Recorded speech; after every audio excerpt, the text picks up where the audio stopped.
служебный транспортты колдонуу мөөнөттөрүн да силер өзүңөр жакшы билесиңер. Макулдашып, какой-то бир особенностьтар бар. Может быть, ошо особенностьтарды караштырып приказды чыгарабы? Если жок, ошо приказ менен кетебиз десеңер, анда ошо приказдын толук бүт пункттарын биз аткарышыбыз керек. Эмне себептен чыкканын алар билесиңер, ошо приказдын себебин чыкканын.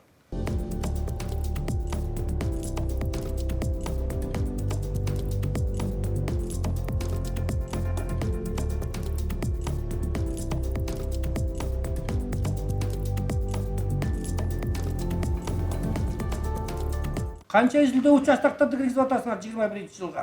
Ар бирөөнү, это просто как пример говорю, как мониторингтики. Ар бир службаңар, мынау заявкаңар должно соответствовать вашим планам. Планыңар у вас сидит. Выполнение акчаларды алгыла, управление финансовтан. Канча акча силерге каралып атат? Ошо эле ДКС, ошо эле сельхоззащита, ошо эле там ДППЛЧС или МЧСтер. Канча акча каралып атат? Ошо каралган акчага пландарыңарды түзүлө. Пландарыңа жараша, мына өзүңөрдүн расходный статьяңарды көргөзгүлө.